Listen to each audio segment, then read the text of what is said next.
Public importance पे कुछ बोलूंगा। जनाब स्पीकर, 9 अगस्त को मेरे हल्का इंतखाब मशरकी बाईपास पे वहाँ एक केबिन है छोटा सा, वहाँ ब्लास्ट होता है। जो भी है वहाँ पर हमारे पार्टी का एक बड़ा अच्छा कारकुन जवान साला अमानुल्लाह काकड़ उसमें शहीद होते हैं। उसके बाद जख्मियों जो 5 बंदे जख्मी थे उसमें अगले रोज हाफिज हमायूं शहीद होते हैं। इसी तरह जनाब स्पीकर 8 अगस्त को सरीना चौक पे वाकया हुआ, यहाँ 2 हमारे पुलिस एहलकार बेचारे शहीद हो गए। और 10 अगस्त को सिरकी रोड पे धमाका होता है, वहाँ जानी नुकसान तो नहीं होता है, बहरहाल धमाका होता है। आज 1 बजे के करीब तारिक अस्पताल शहीद वहाँ चौक है, वहाँ पे धमाका हुआ, 3 बंदे अभी तक जख्मी है। उससे पहले जनाब स्पीकर, हालात अमन व अमान की इतनी खराब है कि हुकूमत के मुकम्मल बस से बाहर है, कोई कंट्रोल नहीं है।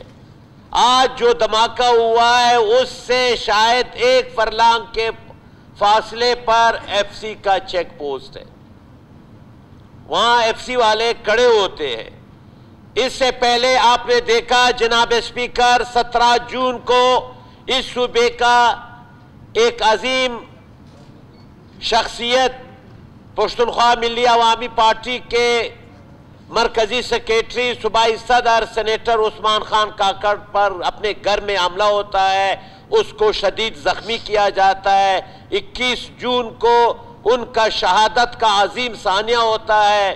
फिर आपने देखा अवाम का जो वालियाना मोहब्बत था और इस मुल्क की तारीख का सबसे बड़ा जनाजा हुआ, और इस बात की ये गवाही दे रहा है कि कितना अवाम का उनके साथ लगाव था।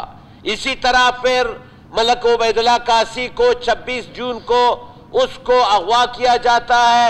5 अगस्त को उनकी लाश बाजियाब होती है, बरामद होती है।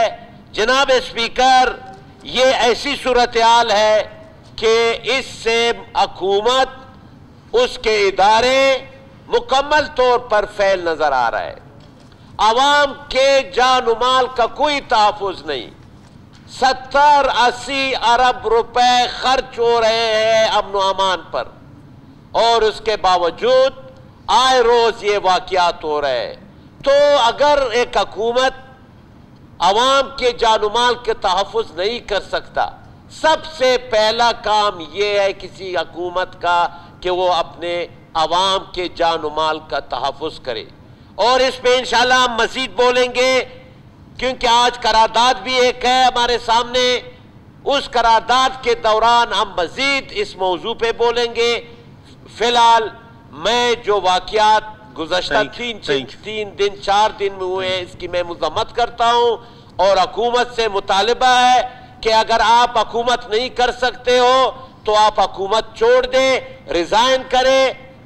ये इखलाकी अक़दार है, जमहूरी रिवायात है। आप नाकाम हैं, आपकी पार्टी है, आपका भी आज बयान आया हुआ है कि हुकूमत जो है ना वो कुछ कर नहीं रही है। अच्छा, वो वज़ीर दाखिला साहब तशरीफ लाए हैं, उनको ज्यादा बेहतर होगा कि इन धमाकों में जो बेचारे लोग परसों तरसों शहीद हुए हैं, जी शुक्रिया, ये बेचारों का क्या कसूर है, इनका क्या होगा। जी शुक्रिया ज़ेर साहब। इसी तरह अगर आप लोग ताउन करें और कम बोलते रहेंगे ताकि आपके साथियों को भी मौका मिलता रहे। वाकई